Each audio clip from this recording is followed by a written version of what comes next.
नमस्कार। आज हम एक ऐसे विजनरी की कहानी में उतरने वाले हैं जिन्होंने एक पूरे समुदाय को, एक पूरी कौम को गुमनामी के अंधेरे से निकालकर आधुनिक दुनिया के सामने लाकर खड़ा कर दिया। ये कहानी है पूर्वोत्तर भारत के बोडो लोगों के नायक गुरुदेव कालीचरण ब्रह्म की। ये सवाल सिर्फ एक किताबी सवाल नहीं है। 19वीं सदी में बोडो समुदाय के लिए ये जिंदगी और मौत का सवाल था। क्या हम बच पाएंगे? और इसका जवाब एक अकेले इंसान ने इस तरह दिया कि उसने इतिहास का रुख ही मोड़ दिया। तो चलिए सबसे पहले ये समझते हैं कि हालात इतने खराब थे कैसे। 19वीं सदी के आखिर में जब अंग्रेजों ने असम पर कब्जा किया तो बोडो लोगों के लिए ये एक बुरे सपने जैसा था जो खत्म होने का नाम ही नहीं ले रहा था। जरा सोचिए, बोडो समाज पर 3 तरफ से हमला हो रहा था। एक तरफ हिंदू धर्म था जो कह रहा था कि अपनी पहचान मिटा दो और हमारे समाज के सबसे निचले पायदान पर शामिल हो जाओ। दूसरी तरफ ईसाई मिशनरी थे जो आधुनिक शिक्षा का रास्ता तो दिखा रहे थे, लेकिन उसकी कीमत थी अपनी संस्कृति को पूरी तरह छोड़ देना। और इन सब के ऊपर गरीबी उन्हें अपनी ही जमीन पर गुलाम बना रही थी। ये शब्द संस्कृतिकरण इस पूरी कहानी को समझने के लिए बहुत जरूरी है। देखिए, इसका मतलब सिर्फ धर्म बदलना नहीं था। इसका मतलब था अपनी पहचान को पूरी तरह मिटा देना। समाज में थोड़ी सी जगह पाने के लिए बोडो लोगों को अपनी भाषा, अपने रीति रिवाज, अपना सब कुछ छोड़ने पर मजबूर किया जा रहा था। और सबसे दुख की बात जानते हैं क्या थी? दुश्मन सिर्फ बाहर नहीं था, वो अंदर भी था। बोडो लोगों को अपना ही धर्म बाथोइज्म अब एक बोझ बन चुका था। बेहिसाब खर्चीले रीति रिवाज, जानवरों की बलि और शराब की लत, इसने परिवारों को कंगाल कर दिया था और पूरे समाज को अंदर से खोखला कर रहा था। और इसी घने अंधेरे में एक उम्मीद की किरण बनकर उभरे कालीचरण मेज। और वो कोई साधु संत नहीं थे, वो एक प्रैक्टिकल लकड़ी के व्यापारी थे जो जमीनी हकीकत को बहुत अच्छे से समझते थे और अपने लोगों का दर्द महसूस करते थे। उनका व्यापारी होना ही उनकी सबसे बड़ी ताकत बना।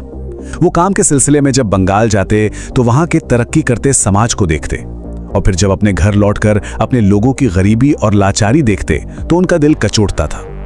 इसी फर्क ने, इसी कॉन्ट्रास्ट ने उन्हें अंदर तक झकझोर दिया और उन्हें समझ आया कि कुछ तो करना ही होगा।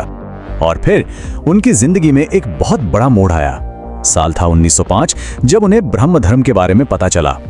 ये एक ऐसा नया विचार था जो एक ईश्वर को मानता था, जात पात को नकारता था और फिजूल के खर्चीले रीति रिवाजों के सख्त खिलाफ था।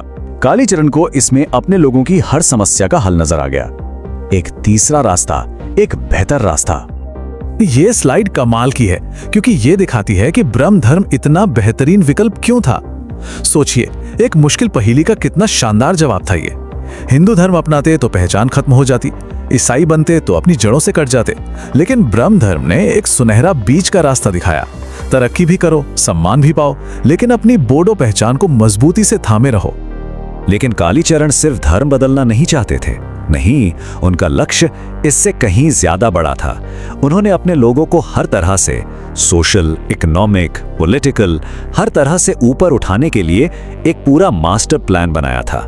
तो आइए देखते हैं कि ये जबरदस्त प्लान था क्या। जरा इस टेबल को देखिए, ये कालीचरण के जीनियस को दिखाती है। उन्होंने जानवरों की बलि की जगह घी और जौ से होने वाला होम शुरू किया, शराब की जगह अमृत यानी पवित्र जल। अब ये सिर्फ पूजा का तरीका बदलना नहीं था, ये एक कमाल की इकोनॉमिक स्ट्रैटेजी थी। इससे परिवार कर्ज में डूबने से बच गए और उनकी मेहनत की कमाई बची रही। और ये तो उनकी सबसे स्मार्ट चाल थी, एक जबरदस्त सोशल हैक। उन्होंने अपने लोगों से कहा कि वे अपने नाम के आगे ब्रह्म लगाएं, बस एक शब्द, और सब कुछ बदल गया। इस एक कदम से उन्होंने खुद को समाज में एक ऊंचा दर्जा दे दिया और पूरे जाति पाति के सिस्टम को ही बाईपास कर दिया। रातों रात सम्मान पाने का इससे शानदार तरीका और क्या हो सकता था? 10 रुपए, ये छोटी सी रकम कालीचरण के बड़े बदलावों का सबूत है। ये वो स्कॉलरशिप थी जो वो अपने बुनाई स्कूल की लड़कियों को हर महीने देते थे ताकि वो अपने हुनर को एक प्रोफेशन बना सकें, आत्मनिर्भर बन सकें। और जरा सोचिए, उस जमाने में 10 रुपए कितनी बड़ी बात रही होगी। तो असल बात यह है कि कालीचरण जानते थे कि भूखे पेट भजन नहीं होता। उन्होंने समझा कि लोगों को स्पिरिचुअली मजबूत बनाने के लिए पहले फाइनेंशियली मजबूत बनाना होगा। इसलिए उन्होंने ब्रह्म कंपनी बनाई, हुनर सिखाने के लिए स्कूल खोले और खेती के नए तरीके सिखाएं। ये अपने लोगों को आर्थिक रूप से आजाद कराने का एक पूरा मिशन था। पर कालीचरण का काम यहीं खत्म नहीं हुआ। वो जानते थे कि एक मॉडर्न सोसाइटी को चलाने के लिए लिखे हुए कानून चाहिए। इसलिए उन्होंने बोडोनी पांडुलिपि बनवाई। ये बोडो समाज के रीति रिवाजों और कानूनों की किताब थी। एक तरह से ये बोडो लोगों का अपना संविधान था, जो दुनिया को बता रहा था कि वो अपना शासन खुद चला सकते हैं। ये चार्ट उनके कानूनी सुधारों का असर दिखाता है। पहले शादी में लड़के वालों को 1000 रुपए तक देने पड़ते थे, जिससे वो कर्ज में डूब जाते थे। कालीचरण ने इसे घटाकर सिर्फ 105 रुपए कर दिया। इस एक नियम ने न जाने कितने परिवारों को कर्ज के जाल से बचाया और शादियों को आसान बना दिया। तो इन सब सुधारों का धर्म, पैसा, कानून, इन सब में बदलाव का नतीजा क्या निकला? कालीचरण ने क्या हासिल किया? उन्होंने एक बिखरे हुए कबीले को एक आधुनिक और आत्मविश्वासी कौम में बदल दिया। उन्होंने एक बोडो राष्ट्र की नींव रखी।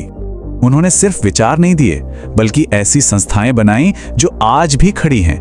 धुबरी का ब्रह्म बोर्डिंग हाउस वो जगह बनी जहां से बोडो लीडरों की पहली पीढ़ी निकली।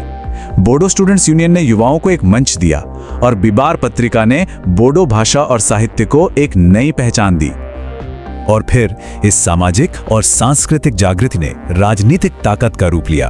1929 में कालीचरण साइमन कमीशन के सामने गए और अपने लोगों के लिए राजनीतिक हक मांगे, और उनकी मेहनत रंग लाई। 1937 के चुनावों में बोडो नेताओं ने पहली बार सीटें जीती और असम की राजनीति में अपनी दमदार मौजूदगी दर्ज कराई। कालीचरण ब्रह्म ने जो बीज बोए थे वो आज भी फल दे रहे हैं। उनकी विरासत सिर्फ इतिहास की किताबों में नहीं है, बल्कि आज के बोडो समाज की रग रग में जिंदा है। इस तुलना को देखिए, ये बहुत कुछ कहती है। कालीचरण का सपना था कि बोडो लोग असम के अंदर ही सम्मान से जिएं, लेकिन दशकों बाद उपेंद्रनाथ ब्रह्म जैसे नेताओं ने उसी आत्मविश्वास की नींव पर एक अलग बोडोलैंड राज्य की मांग की। मतलब कालीचरण ने वो जमीन तैयार की जिस पर बाद में एक बड़े आंदोलन की इमारत खड़ी हुई। तो अंत में उनकी सबसे बड़ी विरासत क्या है?